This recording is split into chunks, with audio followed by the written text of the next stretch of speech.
malam teman-teman semuanya. Malam semuanya, dari mana aja semuanya?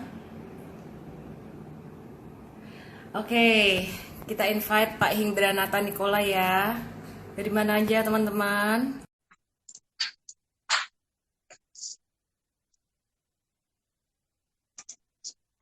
Malam. Halo, selamat malam Pak Hindranata Nikola. Hai Belen, hai. Selamat Teman-teman, saya malam. mau kenalin dulu nih. Malam hari ini kita akan ngobrol tentang apa? Kita akan ngobrol sesuatu yang berbeda, tapi masih ada kaitannya dengan trading dan investasi saham. Tapi topik kita malam ini benar-benar beda dari yang sebelum-sebelumnya. Kalau sebelum-sebelumnya kita bicara tentang analisis fundamental, analisis teknikal. Nah, saat ini kita mau bicara tentang psikologi trading dan investasi nih, ya. Nah, sebelumnya kita sambut dulu yuk, kita kenalan dulu dengan Pak Hindranata Nikolai. Siapa sih Pak Hindranata Nikolai? Pak Hing, boleh perkenalkan diri dong, Pak? Iya, malam Belen, malam ya. Yang semua turin, terima kasih. Saya lebih dikenal di Indonesia di bidang Neuro Linguistic Programming, ya, dalam dunia NLP. Dan selama kurang lebih ya 20 tahun terakhir ini saya mendalami 3 bidang yang berhubungan dengan otak manusia, obsesi pribadi saya untuk memahami cara manusia berpikir, ya sukses dan Menarik lain-lain. nih. Ya, jadi dalam hal neurolinguistik, strategi berpikir dan bersikap manusia, dalam emosi dan juga lateral thinking atau cara manusia berpikir gitu ya. Jadi dalam 20 tahun terakhir ini saya bermain-main seputar daerah-daerah itu. Menarik banget ya, saya paling seneng nih kalau sebenarnya diajak ngobrol ya, topik tentang, ini bukan psikologi ya, tentang cara bagaimana otak bekerja, itu sangat menarik sekali. Ya. Nah gini Pak Hing, topik kita yang utama malam hari ini, kita mau bantu teman-teman kita, investor dan trader Yes. saham, mereka Ya. itu yang udah punya perencanaan di dalam trading dan investasi, tapi nggak Hmm. bisa menjalankannya gitu ya. Hmm. Ya, Meskipun ya. belajar dari guru yang sama, ilmunya juga sama, tapi pelaksanaannya bisa beda gitu. Ada yang Hmm. ngikutin plannya, ada yang masih terbawa emosi gitu Pak. Nanti kita akan bantu teman-teman semua di sini ya Pak ya. Tapi sebelumnya Yes, kita sure. mau ngobrol dulu nih. NLP itu apa sih Pak sebenarnya Pak? Banyak orang tuh yang menyamakannya dengan psikologi, tapi saya rasa beda ya Ya. Pak ya dengan psikologi ya Pak ya. Um, Kalau NLP secara spesifik sebetulnya mempelajari sukses kan gitu ya. Jadi kalau Ibu Ellen misalnya sukses di bidang trading, saya kalau menimbulkan antusiasme di bidang tersebut, cara paling mudah adalah memodel orang yang sudah sukses di bidang itu. Karena kalau saya belum sukses di sesuatu bidang, pasti orang yang sudah sukses itu punya perbedaan dari cara berpikir, cara menganalisa, cara merasa, maupun strategi apa yang dia lakukan supaya dia mahir di bidang itu. Nah, NLP, Hmm, ilmu dasar NLP sebetulnya modeling. Jadi kalau saya pengen sukses di bidang apapun, saya akan belajar dari orang yang memang sudah sukses di bidang itu. Gitu. Itu cara sebetulnya shortcut gitu loh. Karena di dunia ini sebetulnya problem manusia semuanya itu kan second hand ya, kita anggap. Semua problem, semua achievement itu second hand karena ada orang yang sudah achieve yang kita mau achieve.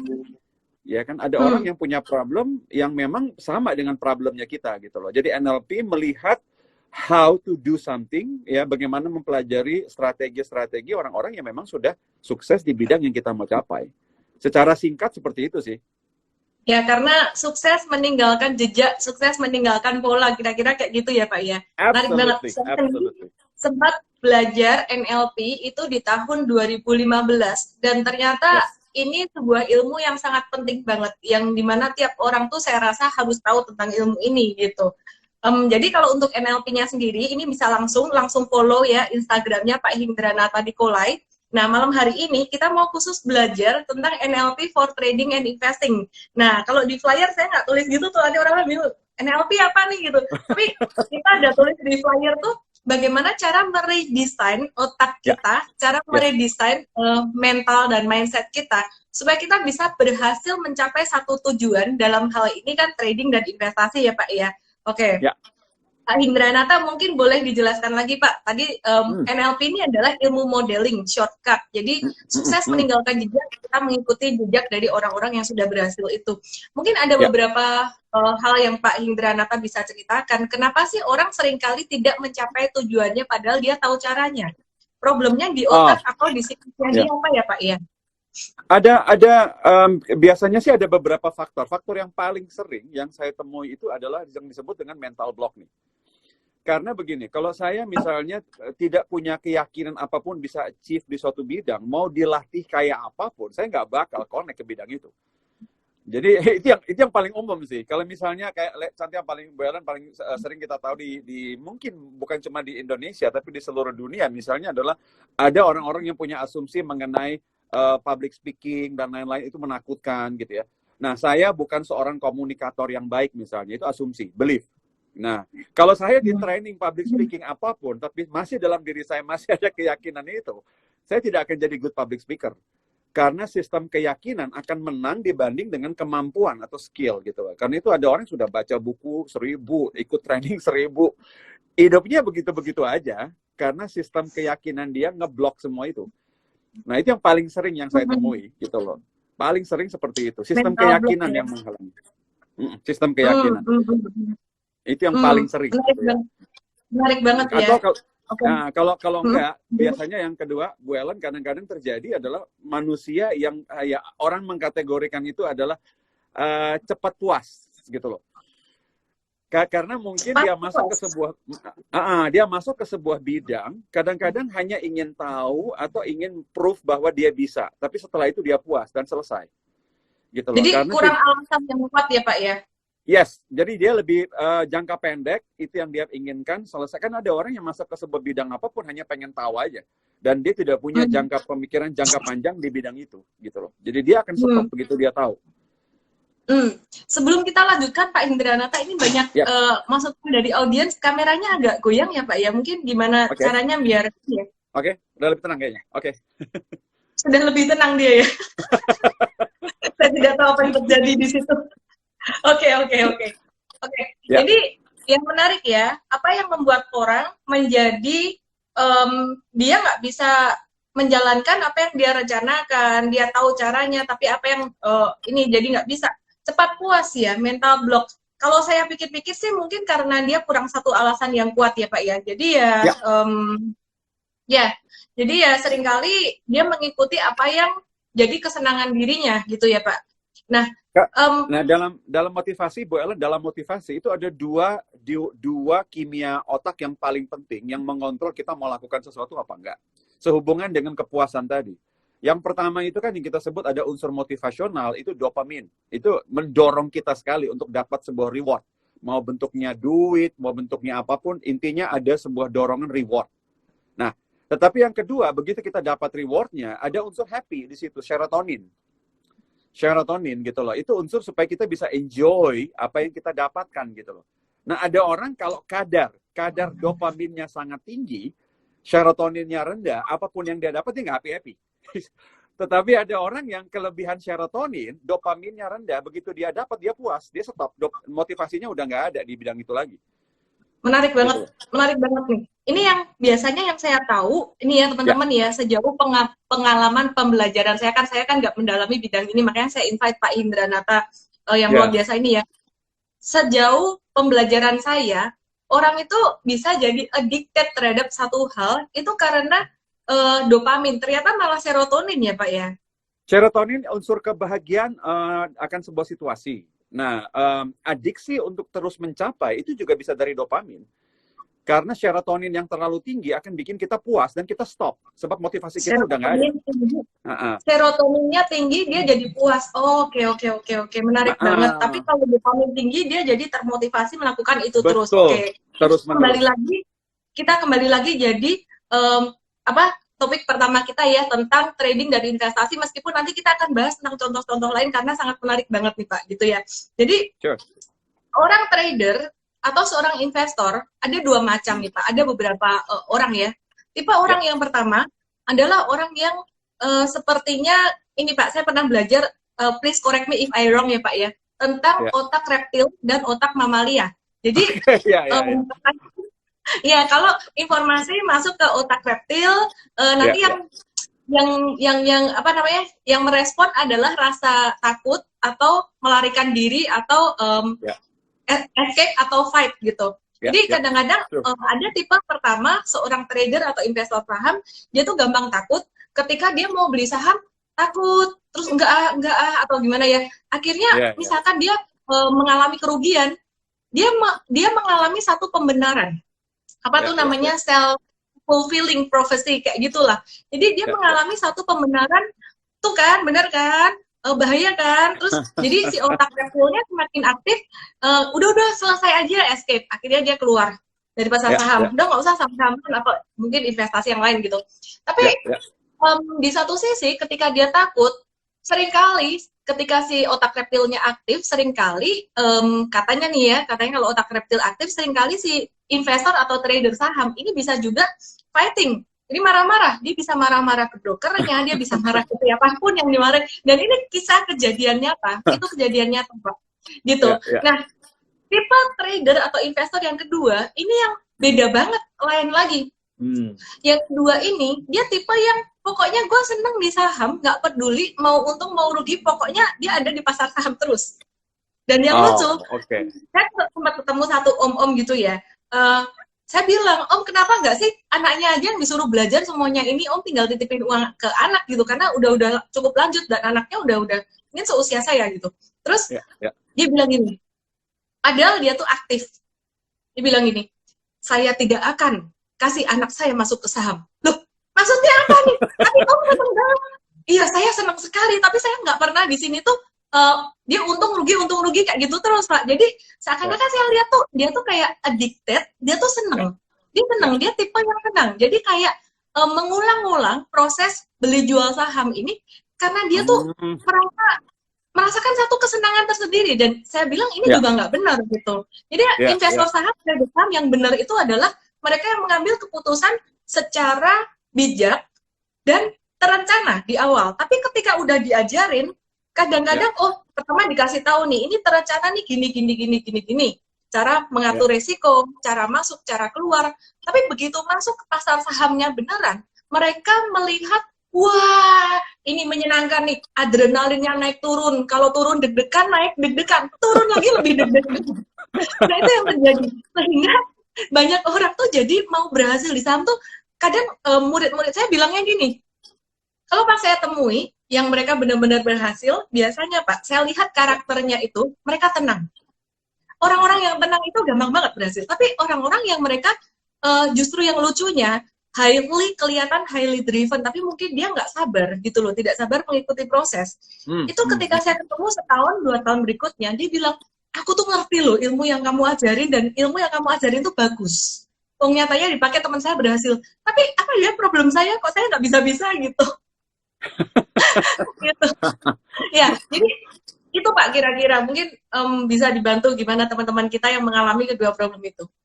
Ya, itu Ibu Ellen ya Pak tadi otak reptil untuk mamalia. Yang Ibu Ellen gambarkan tadi sebetulnya sih bukan tipikal orang, tetapi kita memang kalau ngalamin apapun itu otak reptil kita akan respon duluan. Karena semua otak reptil itu number one. Karena memang gini, ya setelah saya lebih dalamin lagi, bukan dari NLP tapi dari guru besar saya, Dr. Paul Ekman, itu profesor psikologi. Dan beliau yang mengajarkan kepada saya bahwa sebetulnya otak manusia, siapapun kita, mau secerdas, mau apapun, profesor atau apapun lah, yang pertama kali merespon itu selalu otak reptil kita. Tetapi perbedaannya gini, Bu Ellen.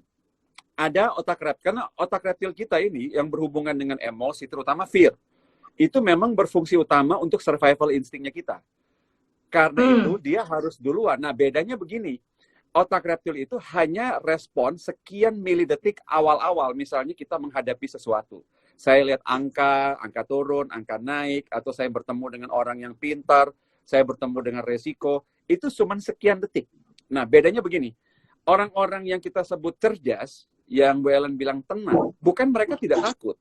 Tetapi begitu dia ngalamin ketakutan, sistem hierarki yang lebih tinggi itu kan otak manusia itu di atas. Jadi kalau kita bagi 3 lapis, reptil, mamalia, dan manusia.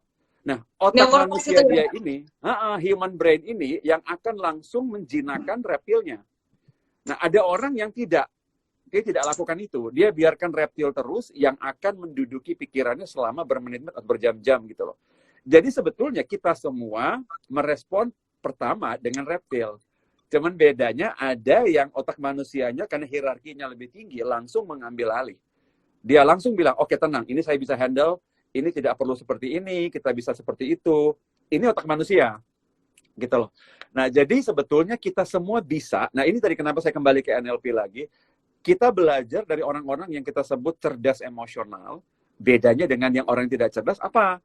Nah, sekian detik orang-orang yang kenapa kita bilang ada Bu Ellen pasti dengar istilah orang bilang senggol bacok. Nah, jadi Oh ya itu senggol bacok ya, tuh orang kalau jadi orang yang nggak sabaran di saham tuh Pak. nah, Senggol bacok tuh, wah kalau nah rugi langsung artinya begitu dia marah ya. ngalamin sesuatu, stimulus yang timbul, langsung dia respon. Dia respon dengan emosional. Nah, sementara orang-orang kita sebut cerdas, yang tenang tadi Bu Ellen bilang, bukan dia tidak marah, bukan dia tidak takut, tetapi ketakutan dia itu sekian detik dia langsung anulir dengan apapun analisa dan rasionya dia. Jadi takutnya Menarik ada, banget. tetapi cuman sekian detik. Cuman sekian detik. Dia langsung bisa, karena hierarki tertinggi, yang mungkin supaya teman-teman kita di sini tahu, hierarki tertinggi itu tetap adalah di otak manusia yang banyak istilahnya sekarang orang bilang neokortex, prefrontal cortex, istilah apapun, itu hierarki lebih tinggi dibanding reptil.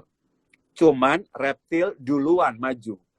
Reptil selalu duluan maju. Nah, tetap perintah tertinggi itu di tangan neokortex kita ini. Tertinggi itu. Hierarki paling tinggi. Dan satu-satunya Menarik. bagian otak, Bu Ellen, satu-satunya bagian otak yang bisa menjinakkan takut, itu cuman human brain ini. Human brain ini. Dan dia bisa bilang bahwa, oke tenang, kita bisa handle situasi ini. Kamu nggak buru-buru ini, nggak usah terburu nafsu itu, kamu bisa handle ini. Nah, itu otak manusia. Yang sayangnya tidak banyak dipakai orang, Ibu. Nah, itu kenapa ya Pak ya? Ada orang-orang yang otak neokorteksnya dia aktif, lebih aktif, sehingga saya melihat nih, kalau mungkin bahasa ilmunya, keilmuannya, otak neokorteksnya lebih aktif gitu ya. Dan kita Ya. kalau melihat secara sehari-hari, orang yang seperti itu orang yang bijaksana. Tenang, bijaksana. Nah, mengapa beberapa orang punya otak neokorteksnya lebih aktif, bisa mengontrol otak kecil dan mamalia dia atau otak purba dia. Tapi beberapa orang enggak. Mereka lebih dikendalikan oleh otak kecil dan otak mamalia gitu, Pak. Itu by learning, Ibu. By membiasakan diri. Jadi itu kita harus belajar dan membiasakan diri. Gitu loh. Dan faktornya banyak-banyak sih. Tergantung misalnya kita bilang faktor keyakinan, faktor memori, faktor teman-teman pergaulan, itu semua akan mempengaruhi. Karena orang-orang yang kita sebut terkontrol, tenang, itu semua karena dia learning, Bu. Jadi dia tidak berbeda dari manusia pada umumnya. Itu soal apa yang kita biasakan diri aja. Jadi kalau kita terbiasa misalnya membiarkan reptilnya jalan, tiap hari kita seperti itu, ya habit. Terbentuknya ya habit. Dan itu learnable, changeable, sangat-sangat changeable. Bisa gitu ya, dirubah. Pak ya? Iya. Habit berarti kalau saya pikir-pikir itu dari lingkungan dari kecil juga ya Pak. Apa yang membentuk dia? Bisa. Oke. Bisa saya banget. Sendiri, ya ini saya cerita sesuatu yang agak personal. Saya sendiri 3 bersaudara nih. 3 bersaudara. Saya punya satu koko, mungkin koko saya lagi nonton juga nih. Dipikir kurang ajar adikku. Cerita-cerita gitu. Koko saya yang pertama, yang nomor 1 paling gede. Ini dia lebih aktif otak reptil. Jadi dia kadang susah, sorry aku ya, kalau lagi nonton gitu. Jadi dia kadang lebih gampang takut, terus kemudian dia nggak bisa tidur. Jadi meskipun saya begitu aktifnya memberikan edukasi di pasar saham, tapi saya tidak pernah yang namanya memaksa atau menyuruh orang-orang di sekitar saya untuk masuk pasar saham tanpa kesiapan dari diri sendiri. Karena dulu saya pernah ajak dia masuk ke saham, begitu masuk, dia paniknya setengah mati. Saya bantu untuk pegang portofolionya juga. Misalkan sahamnya turun, aduh saya jadi nggak enak nih pegang saham orang kayak gini nih. Jadi kalau turun, otak reptilnya nyala banget. Akhirnya setelah saya pelajari NLP, saya pelajari ilmu tentang human brain, saya baru sadar, ini tuh bukan salah dia. Dulu saya sempat kesel kan, saya bilang, aduh lu tuh tenang dikit, kenapa sih nggak bisa ya gitu. Jadi sampai kayak ada kayak gimana ya, debat, kenapa sih kayak gini nggak bisa, padahal saya udah kasih pengertian. Terus akhirnya saya menyadari bahwa oh memang otak dia kayak gitu. Sepertinya memang terdesain seperti itu, atau apa yang terjadi dengan masa kecil kita bertiga itu sama. Yang kedua, saya punya koko nomor 2, kakak saya, dia cenderung lebih otak mamalianya yang jalan. Oke. Itu tipe yang aku bingung juga nih orang kalau ngambil keputusan sesuatu tuh, saya bilang berani banget loh gitu loh. Jadi kayak pakai uang tuh dia cenderung berani gitu. Saya mikir ini gimana ya gitu. Jadi saya sendiri mungkin saya nggak tahu saya termasuk yang mana. Saya mungkin cenderung yang lebih berani ya, tapi beraninya nggak seberani yang nomor 2 gitu. Jadi sebenarnya apa sih yang membuat seseorang ini supaya otak neokorteksnya bisa lebih aktif dari kecil, atau kalau kita udah dewasa gimana cara ngebenerinnya gitu, sehingga kita bisa mengambil keputusan tidak hanya dalam investasi, trading, tapi juga bisnis dan kehidupan sehari-hari itu lebih bijaksana dengan otak prefrontal cortex kita, dengan otak human kita. Nah, jadi ini kalau misalkan bisa dibenerin, saya akan kasih tahu itu, terutama yang nomor 1 tuh dia sampai depresi, sampai susah tidur, dia apa? Saya akan kasih tahu dia. Jadi Bapak ini sangat bermanfaat menolong umat manusia. Ini teman-teman. Oke, silahkan. Ya, jadi yang Ibu Ellen tadi sampaikan, Bu, itu sebenarnya gini, saya ini terutama mungkin ya, ada teman-teman kita yang nonton ini juga mungkin baru sekali. Kalau kita pecah nih, Bu, pecah 2 pikiran manusia antara alam sadar dengan bawah sadar, ya. Nah, kalau kita jalankan sebegitu aja, apapun yang kita biasa, misalnya saya terbiasa mainkan dengan reptil saya atau mamalia saya, itu berarti yang mengontrol saya itu alam bawah sadar saya, kan gitu. Nah, tetapi ini key-nya di sini. Kita pertama-tama sebelum berubah, kita harus sadar. Itu dulu. Karena saya tahu di bidang NLP misalnya orang banyak bicara, itu namanya berbicara dengan alam bawah sadar, afirmasi, dan lain-lain. Tetapi sebetulnya asal muasal perubahan seseorang itu harus sadar. Dan sadar itu melibatkan prefrontal cortex. Berarti saya harus setiap hari memang mengontrol arah saya hari ini mau ngapain. Ya, dan itu manusia bisa, cuman kita nggak mau. Cuman lebih enak untuk enggak. Itu aja, lebih gampang untuk enggak. Karena itu manusia memilih, dan salah satu yang ya kita tahu, kemarin saya barusan live juga sama Dr. Richard Bandler, guru besar kita semua. Dan yang dia sampaikan, dan yang diulang-ulang ini Bu Ellen adalah beliau akan mengulang-ulang kalimat seperti ini, bahwa sebetulnya naluri tertinggi manusia adalah make things familiar. Ya, kita hanya mau melakukan familiar. Jadi hal-hal yang kita sudah kenal, yang kita sudah tahu, yang kita sudah terbiasa, itu naluri insting terbesar kita gitu. Karena itu biasanya orang-orang yang minta kita berubah, kita gatal untuk ngusir mereka itu.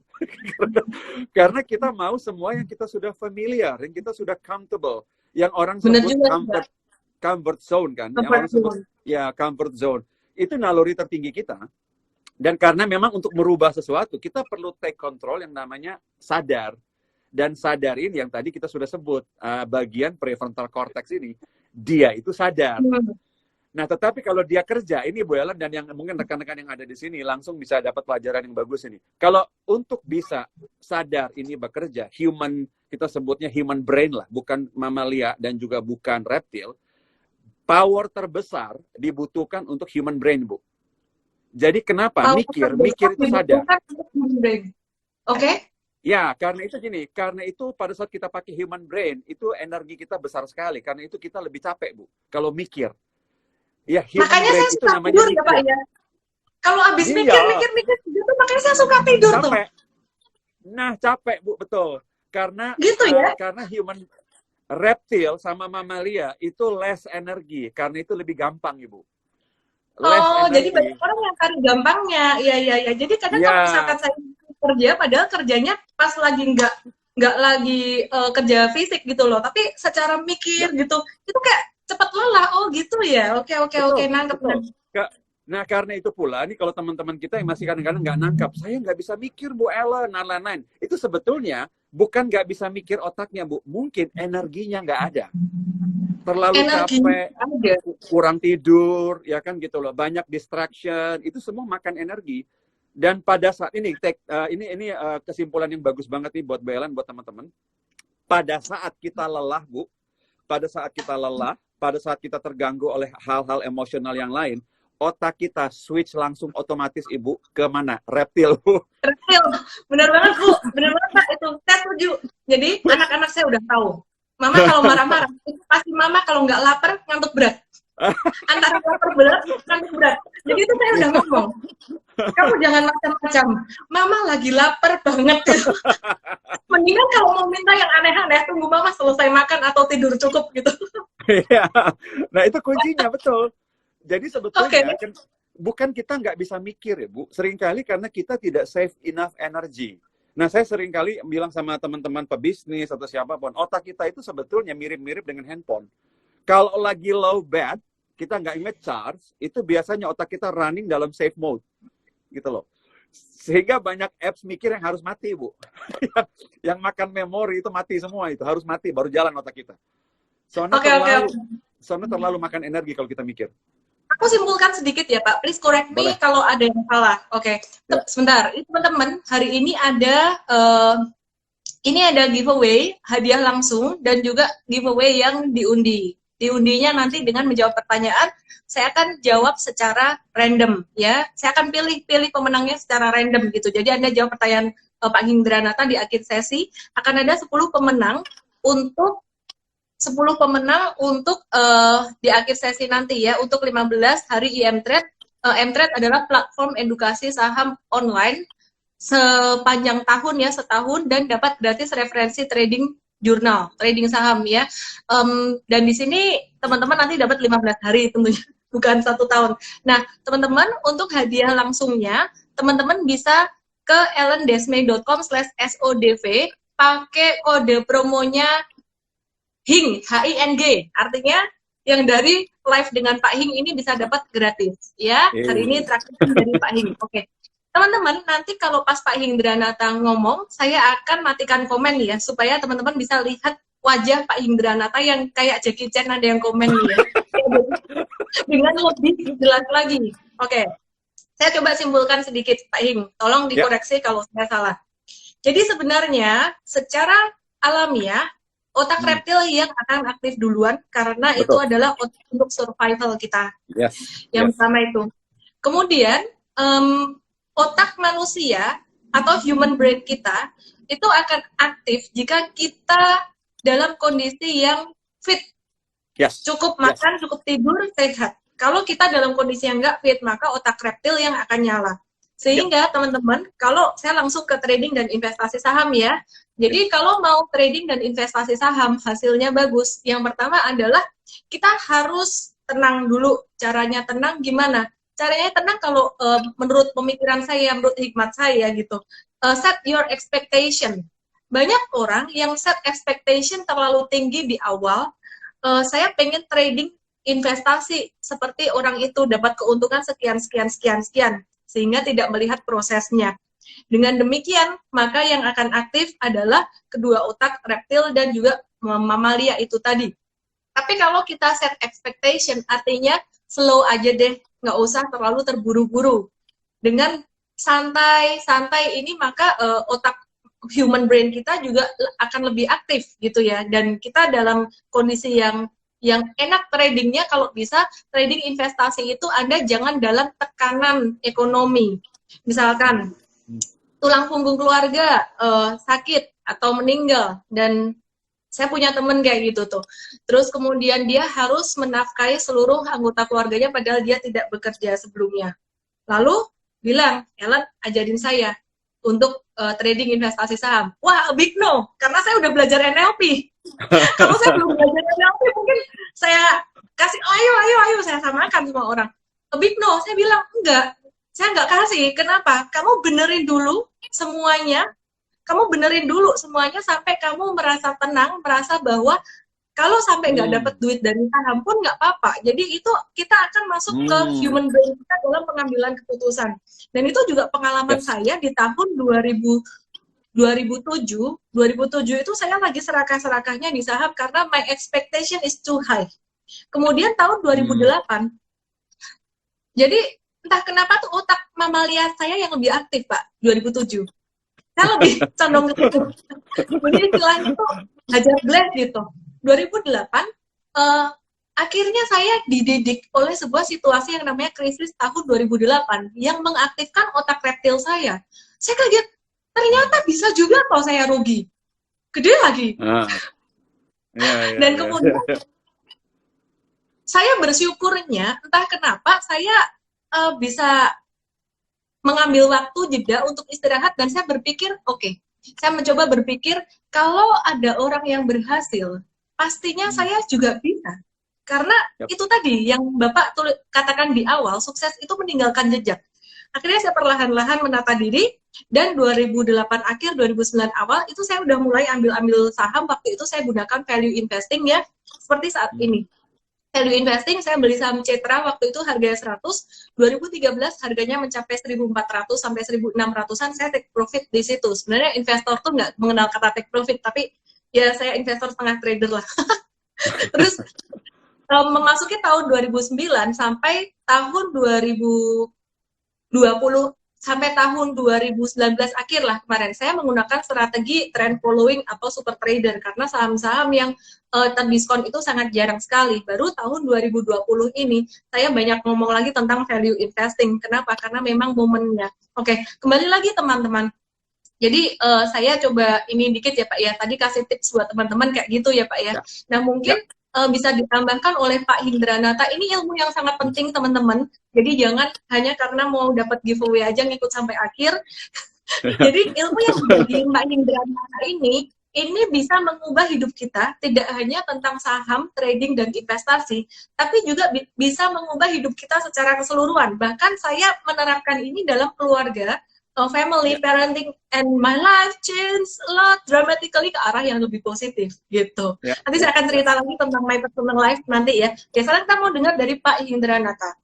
Kalau untuk rekomendasi saham, saya udah bahas pada IGTV saya yang sebelumnya, boleh ya ditonton ya. Nanti di akhir sesi saya juga akan kasih rekomendasi saham juga ya. Kita malam ini temanya adalah psikologi trading, lebih ke psikologi trading dan investasi. Oke, silakan Pak Hindranata. Kembali ke pertanyaan saya adalah bagaimana caranya supaya human brain kita yang lebih aktif dan reptil dan mamalia kita, terutama untuk trader dan investor saham. Dan nanti kalau mau dikasih contoh untuk kehidupan yang lain ya boleh lah. Ya, yang pertama tadi Bu Ellen sudah hit the jackpot bahwa memang istirahat yang cukup, ya, fisik yang fit itu penting banget. Karena di NLP itu percaya banget pikiran dan tubuh ini satu sistem. Jadi kalau tubuhnya lemes ya pikirannya akan lemes. Itu automatically done. Karena itu ya ada yang exercise, olahraga, makan, semua kalau diperhatikan semakin kita fit badan, otak kita juga semakin gampang untuk inline dengan human brain-nya. Nah, tetapi saya sampaikan dulu kata-kata tetapi ini karena kadang-kadang di luar sana nih kita sudah fit pun akan banyak gangguan yang masuk ke indera kita kan. Hal-hal yang kita baca, orang-orang yang kita ketemu di jalan. Nah, banyak sekali yang mengganggu kenyamanan emosional kita. Nah, reptil kita kan melonjak juga. Nah, sarannya adalah kalau memang kita tahu bahwa saat itu kita sedang kacau nih, pikiran kita kacau, badan kita kacau, biasanya cara mengaktifkan bagian ini itu adalah dengan tadi, yang simple. Tarik napas 3 kali itu. Nah, deep breath. Ya, deep breath 3 kali itu saja sebenarnya sudah langsung menenangkan reptil sejenak. Nah, seringkali orang yang kalau dalam trik-trik emotional quotient itu seringkali dibilang bahwa tunda respon emosionalnya, di-suspend. Nah, kalau dalam dunia NLP dibilang yang namanya break state. Nah, kita harus bisa break. Jadi kalau misalnya saya tahu sebentar lagi saya dalam keadaan lingkaran emosional, break aja dulu. Ya, berdiri sebentar, minum air, lakukan sesuatu yang memang tidak berhubungan dengan isu itu sebentar. Itu namanya take a break. Nah, ini penting sekali. Ini penting sekali. Jadi kalau tanya saya dalam waktu yang singkat ini, 2 tips itu saja sudah sangat-sangat membantu. Selalu jaga fisik, itu penting banget, fit, ya, secara fit. Nah, tetapi kalaupun tadi saya bilang ada gangguan dalam hal emosional, misalnya fisik fit, tetapi emosi kita yang terganggu, usahakan untuk tidak cepat-cepat make a decision, anything. Dan take deep breath tadi, jadi tunda keputusan. Seringkali orang bilang begini kan, jangan, ini Bu Ellen pasti pernah dengar, jangan pernah buat keputusan kalau lagi marah, dan never make promise kalau lagi happy misalnya, gitu loh. Dan saya tambahkan satu lagi, jangan pernah gamble kalau lagi sedih. Karena itu tiga itu fatal, Ibu. Karena kita akan ke bawah. Makanya orang bilang begini, kalau habis sobbing nih, misalnya Bu Ellen habis sedih banget ya, habis sedih kehilangan sesuatu, kita nangis nih kan.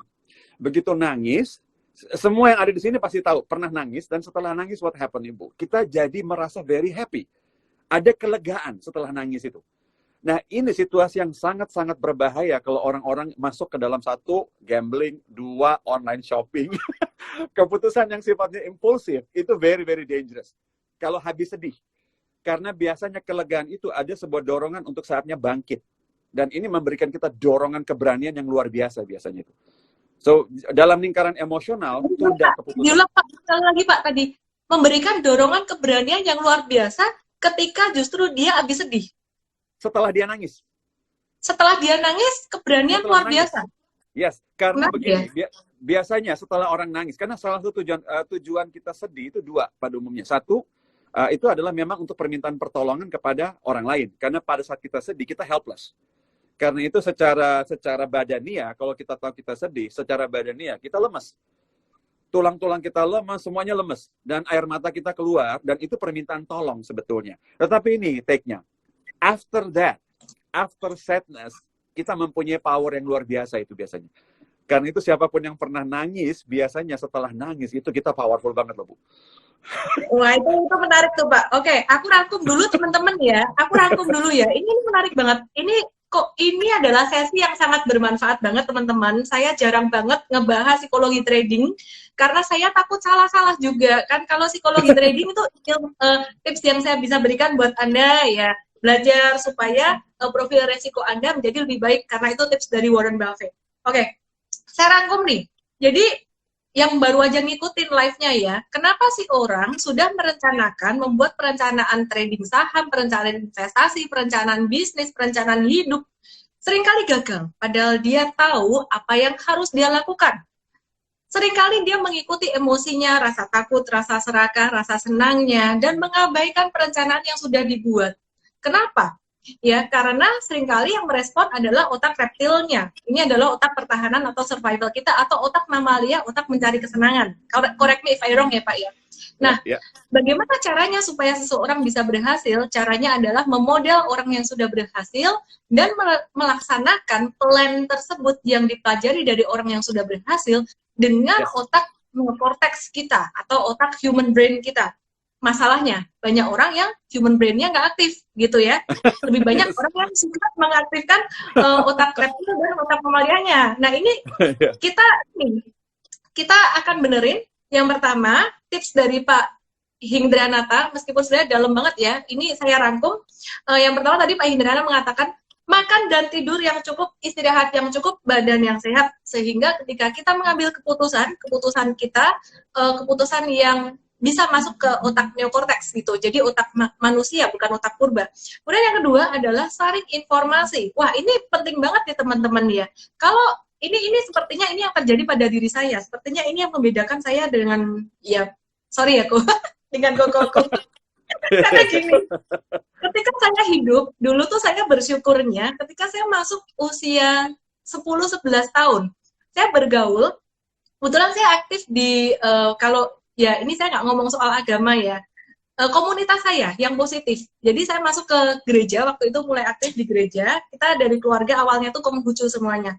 Saya di sekolah Katolik, kemudian kebetulan ada teman saya yang masuk, ajakin ke gereja, ke Protestan, Nasrani.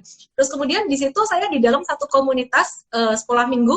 Ini komunitas yang memang memberikan ini positif. Ya. Pergaulan, ternyata informasi yang masuk ke saya yang membedakan sama kedua koko saya kayaknya itu. Terus saya aktif di situ, aktif juga dalam organisasi segala macam, dan dari situ saya belajar satu hal, ternyata bergaul dengan orang yang benar itu akan hasilnya sangat luar biasa. Nah, ini informasi yang kita saring. Saya seringkali juga, apalagi tahun 2020 ini adalah tahun yang sangat tough banget bagi beberapa orang. Dan ini HP, isinya itu setiap hari itu berita antara hoax atau berita negatif, perampokan, apa segala macam. Saya sampai kalau lihat beberapa grup gitu ya, saya nggak mau baca, saya langsung clear. Lama-lama capek juga gitu. Akhirnya, saya tampil dengan beberapa teman saya di beberapa grup, saya bilang, mohon maaf ya, nanti kalau COVID-19 sudah berlalu, kondisi sudah lebih enak, saya masuk lagi, saya pamit. Dan benar-benar itu mengubah hidup banget gitu loh. Jadi hal kecil. Jadi teman-teman saring informasi juga. ketika kita mau berinvestasi, mau trading. Dan yang terakhir, break state, tarik napas 3 kali untuk menenangkan otak reptil sejenak, menunda respon emosional. Pernah terjadi di tahun 2008. 2008 itu saya seperti orang yang nggak bisa berhenti ngelihat saham. Kenapa? Karena tahun 2007 waktu itu saya untung terus, 2008 rugi, Pak, tahu nggak apa yang terjadi? Itu otak reptil saya aktif banget. Tanganku dingin, keringetan, di depan monitor, anakku di luar, mama gitu ya, minta ASI gitu. Tak kunci pintunya sama Mbak Susnya di luar. Saya sampai gini liatin gini. Akhirnya saya baca, saya bersyukur banget saya berada dalam satu lingkungan yang benar. Sekali lagi saring informasi lagi. Nah, salah satu teman senior saya, Surat Mandurahman, beliau di pasar saham juga, itu menganjurkan satu buku. Sebenarnya bukan menganjurkan, beliau ngomong di forum umum gitu, saya ikut aja. Namanya Psycho Cybernetics. Ini bukan buku saham sebenarnya. Mungkin Bapak lebih tahu ya, pernah dengar buku itu, Pak? Max Wilmot. Pernah. Jadi di situ saya belajar tentang break state ini, dan itu saya tulis di buku saya yang hitam, Smart Traders Not Gamblers, tuh banyak tentang yang kayak gitu-gitu. Break state artinya berhenti. Caranya berhenti gimana? Ya udah berhenti, benar-benar berhenti. Akhirnya saya sempat berhenti beberapa bulan di tahun 2008 sambil saya belajar. Nah, disitulah otak reptil saya udah mulai ketata, sedikit demi sedikit tertata, dan akhirnya saya berani mengambil satu keputusan masuk lagi. 2009 awal, 2008 akhir. Jadi lebih berani itu. Dan tadi Pak Hindranata ada sebut juga ya, jangan ambil keputusan ketika emosi, marah, lagi happy banget. Ini juga yang jadi alasan saya kenapa saya seringkali ngasih tips itu. Jadi saya mungkin nggak tahu tentang teori psikologi sampai sedalam ini, cuman dari pengalaman aja. Kalau teman-teman habis untung gede di saham, habis rugi gede, waduh berhenti deh. Rugi beberapa kali, nggak usah ngomong gede. Pokoknya kalau udah bikin hati nggak enak, itu berhenti. Dan kalau habis untung gede juga sama, untung beberapa kali tuh kayak hati berbunga-bunga, gimana rasanya. Udah mulai kayak gitu dirasain sendiri, itu indikator Anda harus berhenti. Tapi marketnya lagi bagus nih, percaya saya, berhenti. Berhenti. Ya, tapi ini notifikasi thread-nya jangan dimatiin. Maksudnya berhenti nonton layar saham, udah untung pokoknya nikmatin dulu, berhenti. Kenapa? Supaya untuk menetralkan emosi kita, atau dengan istilah Pak Hindranata tadi adalah bagaimana menetralkan otak reptil kita. Satu contoh lagi. Tadi Pak Hindranata dan nulis nih ya, bilang nih ya, setelah nangis akan timbul keberanian yang luar biasa. 2008 waktu itu kan nangis banget itu. Terus timbul keberanian yang luar biasa, kan banyak suami juga gitu loh. Duitnya gimana? Dia investornya, saya sebenarnya tinggal pelaksananya. Saya cuma bilang, tenang Beb, nanti duitnya balik. Dia nggak tahu kerugian apa saya. Dia cuma, aman ya? Itu beritanya kayak gitu, aman. Ya, tenang. Pokoknya percaya istrimu, saya bisa melakukan. Dia terbaik. Dalam hati itu udah deg-degan banget, Pak. Sampai tahun 2008 itu saya jadi super religius. Wah, yang tadi udah malas berdoa, jadi berdoa tuh dengan berlutut. Benar-benar itu terjadi. Sampai akhirnya saya tuh gini, oke, nanti kalau sampai saya bisa berhasil kembali, ini aku akan berjanji, aku akan bagiin ilmunya buat teman-teman semua, dan jadilah saya sekarang kayak gitu. Itu saya bertahap, saya nggak pernah berencana untuk kayak gini gitu. Nah, itu yang terjadi waktu itu, timbul keberanian yang luar biasa karena pain yang cukup besar waktu itu. Yang terakhir, contoh terakhir, jangan ambil keputusan ketika emosi. Saya ingat banget ketika mama saya pass away. Nah, itu beda ketika papa saya pass away. Kalau papa itu semua udah tahu mau meninggal, jadi direlakan istilahnya. Kalau mama ini lucu, dia sakit kanker, dites, setelah 5-6 tahun, padahal dokter ngomong umurnya tinggal 5 bulan, wah dikasih mujizat sama Tuhan tuh sampai 5-6 tahun. Karena saya minta, 5,5 tahun, saya mintanya, Tuhan, kasih umur paling nggak tambahin 5 tahun. Kalau tahu gitu, berarti saya mintanya 15 atau 20 tahun ya. Ternyata doanya dikabulkan, 5,5 tahun. Jadi cancer itu sudah membaik, dan di CT scan, ini di scan bersih terus. PET CT scan bersih terus. Tahu-tahu, dia tuh sesak napas, tapi masih bisa ketawa-ketawa. Masuk ke rumah sakit juga masih bisa masih bisa marahin saya, minta jalan-jalan kayak gitu. Saya bilang, jangan. Terus saya bilang, nggak boleh jalan-jalan, dia kesel. Terus akhirnya 5 hari aja di rumah sakit, meninggal. Wah, itu sakitnya luar biasa. Sampai akhirnya saya sakit luar biasa, itu saya sampai terpikir saya mau berhenti kerja, saya mau menghentikan semuanya ini. Beneran itu terjadi, Pak. Sampai saya udah malas mau ngapa-ngapain. Sampai saya curhat ke sahabat saya, kalau Bapak tahu Yohanes Di Pauli, beliau adalah business coach ya. Saya curhat, ini gimana ya? Aku tuh udah malas ngapa-ngapain lah, aku mau tutup aja semuanya. Semua nggak usah edukasi, nggak usah ngapain lah. Buat apa juga mamaku udah nggak ada. Dia cuma ngomong satu hal, lu tuh lagi emosi, jangan ambil keputusan. Untung loh, saya nggak nutup itu. Kalau nutup itu saya nggak ada di depan Anda lagi. Nggak juga mulai dengan lagi Granata. Jadi itu tadi teman-teman ya. Ini seru banget teman-teman ya. Oke, Pak Hing. Teman-teman, ini udah mau, saya mau nanya-nanya Pak Hing lagi. Komennya akan saya matikan lagi. Jadi teman-teman, kalau yang belum nyimak dari awal, ini pembicaraan seru banget tentang bagaimana cara kita mengendalikan fear and greed kita, otak reptil, otak mamalia kita, supaya kita bisa berhasil mencapai satu tujuan. Nah, di depan saya ini ada Pak Hindranata Nikolai, beliau adalah pakar NLP the best in Indonesia, number one. Jadi teman-teman kalau mau belajar NLP dengan beliau, dan saya juga sebenarnya mau ambil master NLP ya Pak, tapi kena COVID. Udah daftar itu, kalau ada nanti ada yang online saya mau ambil gitu. Ya, jadi kalau ada yang online saya bakalan seneng banget nih Pak, nggak perlu saya travel ke Jakarta dengan keluarga. I will be very happy to do that. Very happy. Ini ilmu yang sangat luar biasa, neuro-linguistic programming. Save nanti. Oke, teman-teman, kita akan lanjutkan lagi ngobrol dengan Pak Hindranata Nikolai. Yang ketinggalan, tolong nanti simak dari awal. Oke, Pak Hing, ada lagi nggak Pak yang mau disampaikan tips-tipsnya supaya trader dan investor saham, pebisnis ini bisa menjadi lebih berhasil? Kalau dari segi kendali ya itu tadi basically cek dulu, karena biasanya gini, hasil kita ini Ibu Ellen ya dan juga teman-teman yang ada di sini, hasil kita hari ini itu refleksi kepada dua hal penting. Satu adalah yang berhasil kita pelajari dari model-model yang mungkin berguna buat kita kan, model sukses gitu loh. Atau bisa jadi yang kedua adalah ada beberapa teman di sini yang sudah coba trading, coba jual ini, coba bisnis itu nggak jalan-jalan ini. Nah, itu berarti bukan cuman karena belajar dari model yang salah, tetapi karena sistem keyakinan dibawa dari dulu. Sistem keyakinan dibawa dari dulu. Nah, itu juga bisa mempengaruhi. Dan yang paling penting untuk bisa maju ke depan sebetulnya adalah semua yang pernah dibawa sampah-sampah dari dulu disetopin semua. Nah, ini jadi yang namanya belief yang lama itu coba di-list semua lah. Terutama kan ini berhubungan dengan trading, itu harus dicatat apa keyakinan saya mengenai misalnya saham, trading, duit, apapun itu. Karena untuk sukses di bidang apapun, saya harus coret semua ketidakyakinan saya mengenai bidang itu. Atau semua asumsi-asumsi saya yang memang negatif mengenai bidang itu. Harus saya evaluasi semuanya. Kalau nggak bakal sukses saya di situ.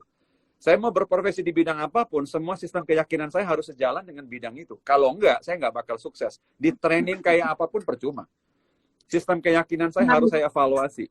Harus saya evaluasi. Kayak misalnya orang yang misalnya ada orang tertentu yang memang terlahir dengan asumsi bahwa kalau saya menghasilkan banyak uang, itu nggak bagus misalnya. Ya, karena uang itu dosa misalnya aja. Atau untung itu tidak bagus misalnya. Ada sistem keyakinan yang justru menghambat kita masuk ke bidang-bidang tertentu, evaluasi diri aja. Kalau saya belum sukses di bidang ini, pasti ada daftar sistem keyakinan saya yang menghalangi saya. Jadi bukan soal model yang saya pilih salah, tetapi model dari masa lalu itu yang keliru.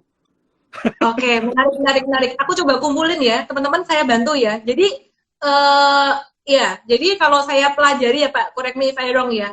Keyakinan yang dibawa dari dulu ya, jadi dari kita kecil bertumbuh apa yang kita dengar, kita lihat itu membuat sebuah filter buat kita di dalam menyaring informasi. Jadi setiap orang punya filter yang berbeda-beda. Sehingga ketika kita menerima informasi yang sama, informasi A masuk ke saya dan informasi A masuk ke Pak Hindranata, informasi A masuk ke teman kita yang lain, mereka akan mengatakan respon yang berbeda-beda. Yes, true. Ya, mengatakan respon yang berbeda-beda, hasilnya berbeda-beda. Nah, bagaimana caranya supaya kita bisa menghasilkan hasil yang sama dengan orang yang sudah berhasil, dengan yang kita tuju, berarti mindset-nya juga harus sama dulu. Kita buang belief yang dulu yang salah. Contoh kalau di saham, itu saya coba ya, kasih beberapa contohnya. Satu, Ya. secara general dulu deh, tentang uang. Nih, aku aktifkan komennya lagi ya teman-teman ya. Aku aktifkan komennya, turn on commenting. Oke, teman-teman, apa yang Anda pikirkan tentang uang ketika saya sebut uang? Apa yang Anda pikirkan tentang kaya ketika saya sebut kata kaya? Ya. Jangan dibikin-bikin. Karena udah nonton live ini dibikin yang bagus-bagus. Coba yang keluar pop-up di kepala pertama kali apa? Duit itu apa coba? Kaya itu apa? Kemudian orang kaya itu kayak gimana sih? Saham itu apa sih? Yang pertama keluar di kepala Anda, pop-up kata-kata itu tolong coba dikeluarin. Ya. Oke, coba teman-teman jawab itu. Kaya itu apa? Duit itu apa? Kemudian orang kaya itu gimana? Saham itu apa sih? Kesan-kesannya apa? Coba ditulis. Uang adalah sarana. Wah, ini orang-orang hebat-hebat semua ini. Udah aku bantu aja lah. Aku bantu aja lah. Ini yang keluar jawabannya bagus-bagus semua, Pak, gitu. Duit dan kaya bisa membeli segalanya, ini bagus-bagus semua. Coba ya. Kenyataannya, kalau kita ngomong kaya, banyak orang yang ngomong, bahkan saya harus ngebenerin belief system dari orang-orang terdekat saya. Ngomongnya gini, orang itu kalau bisa kaya banget, itu udah pasti yang dilakukan dia adalah sesuatu yang ada yang nggak benar. Waduh, kalau caranya gitu gimana bisa kaya banget? Ya, itu betul, satu. Betul. Kotor tuh yang dilakukan. Oke, nomor 2. Karena dulu pernah tersakiti harga dirinya oleh orang kaya. Orang kaya tuh sombong. Nah, hati ya, orang kaya tuh sombong. Duit, gimana duit? Cari duit itu susah. Ini adalah belief system yang sangat merusak banget. Sangat merusak banget. Ya, jadi saya sama anak saya, seringkali saya juga ngomong, tapi bukan dengan menggampangkan ya. Saya ngomong, oke, saya ajarin dia, dikit-dikit cari duit, dikit-dikit, bahkan di saham pun dia nitip duit ke saya permudah, ya, saya permudah. Nitip uang ke mama 100.000 gitu. 2-3 hari saya balikin 120.000. Kok gampang, Mak? Iya, cari duit tuh gampang gitu, asal kita mau belajar. Nah, itu sebenarnya saya sengaja setting belief systemnya dia. Oke, kemudian ada lagi yang bilang apa? Saham itu judi lah, saham itu nggak mungkin. Nih, saham, ini bahaya banget yang kelima nih ya, saham itu nggak mungkin berhasil. Teman saya, ketika saya belajar sama dia dulu, ketika saya masih cukup, dia ngomongnya gini, Alan, lu tau nggak apa? Yang namanya saham itu ya, impas-impasan kok. Untung rugi lagi gimana caranya berhasil, nggak bisa berhasil. Itu kalau Anda udah dapat informasi yang seperti itu merusak dari teman-teman di sekitar Anda, langsung mundur, bertahap dari pergaulan yang seperti itu. Ya. Bukan kita milih-milih teman atau gimana, tapi memang kita harus memilih informasi yang masuk di kepala kita, gitu, belief system. Nah, itu benar sih, jadi kita bergaul dengan orang yang benar. Oke, satu lagi belief system di saham ya, aku kasih tahu ya, saham yang bisa kaya itu bandarnya, atau yang main saham gorengan, kata siapa? Yang dekat dengan bandar, saham gorengan, kata siapa? Oh, itu Ellen itu mainnya. Kalau kemarin tuh tahun lalu tuh banyak saham gorengan, itu pasti dikasih tahu bandar. Kata siapa? Tak kasih tahu. Ayo ikut seminar SODV. ellendasmi.com/SODV pakai kode HING, HING, ditraktir Pak HING, gratis Sabtu. Itu kita benar-benar pakai ilmu loh. Jadi kita ilmu analisis supply and demand untuk trading. Baik short term trading ataupun trading jangka menengah. Jangka menengah itu beberapa bulan. Sampai bisa ketemu saham-saham yang naiknya puluhan persen. Ketika market normal ya, bukan market seperti dalam kondisi keras seperti saat ini. Itu semuanya benar-benar analisis supply and demand. Tidak ada bisikan yang aneh-aneh gitu. Dan kemudian kita berhasil bukan karena sesuatu yang analisis ini. Bandarmologi, itu adalah satu jurusan ilmu yang saya nggak bisa komen juga untuk teman-teman kita. Maksud saya adalah dia juga menggunakan cara supply and demand. Cara dia bagus, tapi persepsi orang-orang yang seringkali mengartikan kata-kata itu secara negatif. Jadi itu ilmu yang diajarin teman saya ya. Cara ngajarinnya bagus, sebenarnya analisis supply and demand. Tapi banyak orang yang mengartikan bahwa bisa kaya tuh dengan cara ngeliatin bandar gitu. Ya, whatever. Saya nggak mau komen itulah gitu. Kita dengan ilmu yang benar. Oke, belief apa yang salah lagi di saham?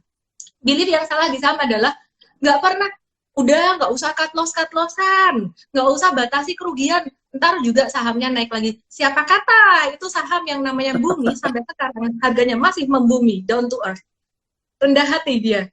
Oke ya, jadi teman-teman banyak sekali yang mindset-mindset yang harus dibenahi gitu. Oke, Yes. Pak, gimana caranya kita bisa tahu mindset yang benar mana, yang salah gimana, kayak gitu gimana Pak? Yang dilihat aja hasil. Jadi kalau misalnya saya, let's say saya berprofesi ataupun saya ingin sukses di bidang saham, tetapi kalau saya setelah 1-2 tahun hasilnya tidak maksimal, ada belief system saya perlu audit itu berarti. Ya kan? Karena training cukup, ya kan, saya bergaul dengan orang-orang yang lebih jago kan, model saya punya. Cuman kalau saya belum sukses juga, berarti saya perlu audit gitu loh. Belief system tadi perlu tulis, dan ini jujur sama diri sendiri sebetulnya lebih penting, ya kan. Apapun yang muncul di kepala saya list aja tuh mengenai uang tadi, kaya, saham, pasti ada salah satu yang akhirnya menghambat saya untuk sukses di situ. Dari dinilai benar atau salah di dalam dunia NLP tidak ada benar atau salah, kita hanya bandingkan dengan hasilnya ada nggak gitu. Jadi kalau hasilnya tidak ada, berarti ada sistem keyakinan yang kita perlu audit gitu loh. Karena kalau bukan soal skill ya, karena kalau mungkin skill nggak ada ya itu soal kedua. Tapi kalau skill saya punya, saya sudah tahu caranya, tetapi kalau belum berhasil, berarti ada sistem keyakinan yang saya perlu audit kembali gitu loh. Coba make list aja. Ya, make list kembali aja. Dan itu saya boleh coret salah satu yang menurut saya kayaknya udah nggak valid, coret aja. Itu jujur sama diri sendiri sih. Oke, Pak Hindrana, saya mau minta tips dari Pak Hing untuk teman-teman semuanya, untuk trader, investor saham, dan juga untuk hidup lah. Bagaimana caranya supaya, kan kalau NLP, kalau dulu saya belajar, kalau nggak salah Pak ya, karena udah berapa tahun ini, udah 5 tahun ini. Jadi 5 tahun nggak di-refresh lagi. Jadi ini adalah bagaimana cara tercepat kita mencapai sebuah tujuan, ini adalah dengan satu garis lurus. Sedangkan banyak hal yang ada di luar garis lurus ini namanya adalah distraction. Nah, bagaimana caranya seseorang bisa mencapai garis lurusnya ini, ya, garis lurusnya ini, tip-tip praktisnya apa, supaya segera mencapai tujuannya dia? Karena gini, ya, garis lurus itu hanya dimungkinkan kalau kita sudah memahiri bidang itu. Berarti kalau ada misalnya distraction kiri kanan, orang-orang yang sudah mahir biasanya bisa disiplin dan sustain. Nah, sementara kalau kita masih banyak gejolak, tugas kita sebetulnya adalah memahiri. Karena itu tidak usah jangan sampai setengah-setengah. Kalau kita cuma setengah-setengah, garisnya nggak bakal lurus itu. Soalnya kalau kita skillnya masih sangat rendah, pasti akan banyak goncangan. Orang-orang yang kita sebut pakar, itu yang garisnya lebih stabil, karena mereka sudah pakar. Nah, untuk mencapai kepakaran itu, tidak ada jalan lain selain belajar terus. Dalami terus, buka pikiran lagi, bergaul dengan yang lebih pintar dari kita. Ya, itu kepakaran. Garis lurus itu berhubungan dengan kepakaran. Kita harus lebih mahir. Saya juga keinget satu hal lagi nih teman-teman ya. Jadi ketika kita dalam proses untuk mencapai satu keberhasilan, ya, untuk mencapai cara yang tercepat, kita mesti tahu hal-hal mana yang mendistract kita dan mana yang tidak mendistract kita. Nah, sedikit tips buat saya sih ya untuk kehidupan sehari-hari, karena kalau di saham itu istilahnya bukan gimana. Saya merasa bahwa ini sudah menjadi seperti sesuatu yang autopilot buat saya gitu loh. Jadi kayak udah nggak perlu yang terlalu dipikir kalau buat saya gitu. Sedangkan kalau untuk hal-hal sehari-hari, contoh, saya punya plan ini, saya mau buat aplikasi Artara, tujuannya supaya masyarakat Indonesia bisa beli jual saham tanpa harus repot buka online trading dan lebih simple. Kalau penasaran langsung aja di-download. Anyway, banyak tujuan dalam hidup saya. Seringkali setiap hari itu banyak distraction. Lihat Instagram, lihat ini, lihat Elon, ayo kerjasama ini ya. Wah, itu kalau saya nggak catat. Jadi kita harus catat di dalam satu ini ya. Mimpi kita apa? Pengennya jadi apa? Setahun ke depan, 2 tahun ke depan. Terus kemudian kita pikir, dalam kondisi tenang, kita pikir, untuk mencapai itu saya melakukan ini, dicatat. Plan-nya tuh dicatat. Ya, kalau saya pakai Trello, teman saya ajarin saya pakai Task, Google Task. Sehingga setiap pagi, kita cek, action kita akan mengarah ke tujuan tersebut, bukan belok kanan-kiri. Ini sedikit tips praktis sih. Terus sama ini Pak, banyak orang takut melakukan kesalahan. Padahal kesalahan dengan resiko yang terukur itu merupakan sebuah feedback yang bagus buat diri kita. Yeah. Supaya kita bisa lebih maju. Itu caranya gimana supaya banyak orang nggak takut salah gitu. Jadi kalau mau trading saham atau investasi saham takut rugi, itu susah gitu ya. Jadi itu adalah sebuah kenyataan. Rugi kecil itu pasti ada gitu. Oke, gimana caranya supaya orang ini nggak takut salah, Pak? Saya bisa berhasil. Ganti kalimat begini. Saya ganti kalimatnya gini aja. Jadi bukan saya takut salah, tetapi saya takut tidak sempurna. Ganti aja itu kalimat. Karena kalau saya bilang saya takut salah, salah itu seolah-olah kan digital, 0-1, hancur atau sukses. Padahal sebetulnya nggak kayak begitu. Salah itu analog. Karena itu lebih bagus adalah bukan hancur atau benar, tetapi adalah mungkin tidak sempurna. Kalimat ini membuatnya di analog. Kalau tidak sempurna itu bukan 0-1 gitu loh. Kalau saya bilang saya takut salah, takutnya adalah saya tidak akan mau lakukan. Karena bagi saya adalah 1 atau 0. Ya kan gitu loh. Nah sementara kalau saya bilang, apakah nanti akan sempurna atau enggak ya? Itu saya masih berani lakukan. Jadi kalimatnya bukan benar atau salah, tapi akan sempurna enggak? Ganti kalimat itu di kepala biasanya membantu itu. Akan sempurna enggak nanti gitu loh. Jadi kita perhalus. Oke, aku mau kasih sedikit tips buat teman-teman. Tiba-tiba aku teringat satu quotes ini. Ini bukan quotes aku, tapi bagus banget. Lebih baik mencoba tapi salah dari itu masih punya faktor keberhasilan, probability berhasil berapa persen gitu. Daripada tidak mencoba sama sekali itu probability berhasil 0.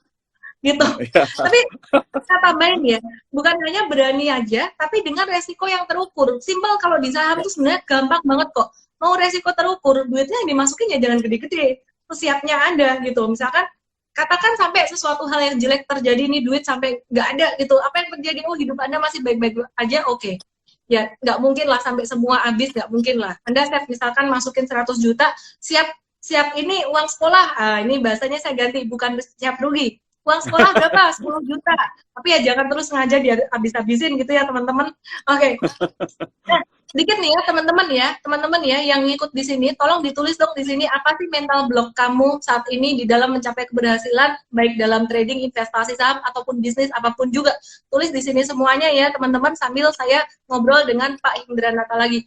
Pak Hing, saya mau nanya dong kelasnya Pak Hing yang terdekat itu kelas-kelas apa aja sih Pak? Kayak ada NLP practitioner, NLP master, bisa diceritakan Pak? Mungkin bisa nggak dibikin online Pak? Karena saya juga mau ikut lagi nih, terutama yang master. Kalau kelas kita menunggu clear darat sih sebetulnya. Ada 2 kelas yang sedang ngantri nunggu di darat, itu sudah terregister semua, tinggal pelaksanaannya saja. Itu praktisi NLP sama master praktisi NLP. Nah, ada 1 kelas yang akan kita bikin online yang berhubungan dengan NLP juga. Itu adalah untuk yaitu yang tadi Ibu Ellen sebut, saya set target, saya mau clean up sepanjang jalannya biar tidak banyak distract. Nah, itu tanggal 20 dan 21 Juni ini kita akan bikin NLP dan timeline. Nah, jadi bagaimana supaya kita clearkan berbagai obstacle itu kita lakukan secara online 2 hari. Gitu. 2 hari online? 2 hari judulnya online. Apa, Pak? NLP dan timeline untuk sukses. Nah, NLP itu nanti kita akan for success. Untuk sukses. Oke, teman-teman kalau mau kita akan masuk mengiklankan malam besok. Kita mulai iklankan besok. Oke. Teman-teman kalau mau ikut langsung DM Pak Hindranata nanti ya teman-teman ya. Saya sih nunggu Master NLP semoga di online kan. Atau spesial buat saya. Oke. Oke. Teman-teman. Oh ini mental blocknya keluar semua nih. Wah, dibenerin. Kalau misalkan saya bikin kelas psikologi trading bareng Pak Hindranata, kira-kira mau nggak ya? Yang mau tulis mau, yang nggak udah diem aja. Sambil kita siapkan untuk pertanyaan buat giveaway. Sambil saya liatin jawaban teman-teman mau nggak mau ini. Pak Hindranata coba dong pikirkan 1 pertanyaan yang terlalu mudah untuk dijawab oleh netizen, yang ada di live hari ini ya. Jadi jangan keluar dari live gitu. Oke. Boleh. Sebutkan aja 3 lapisan otak manusia aja yang setiap hari kita pakai untuk hidup. 3 lapisan aja. Apa aja tuh lapisannya tuh coba. Oke, silakan dijawab pertanyaan dari Pak Hindranata. Oh, banyak yang mau nih Pak. Kita bikin kelas psikologi trading online ya. Ayo. Coba kita cocokin jadwal ya. Boleh. Oke, tadi sebutkan 3 lapisan otak. Itu pertanyaan dari Pak Hindranata. I'm very excited loh Pak belajar tentang ginian. Nanti Kalau boleh saya minta referensi ya Pak, buku-buku tentang psikologi, bukan psikologi, bisnis gitu. Sorry, brain. Yes. Oke, ini udah ada. Yang lengkap dong jawabnya. Lily Made no, kalau yang udah pernah menang, aduh saya tidak bisa mengenali ya, kalau ada yang kena double, maafkan saya netizen, jangan marah. Lily Made 01, biasanya kalau saya habis giveaway Pak, saya nggak berani lihat komen Pak, saya dimarahin, nggak dapat gitu.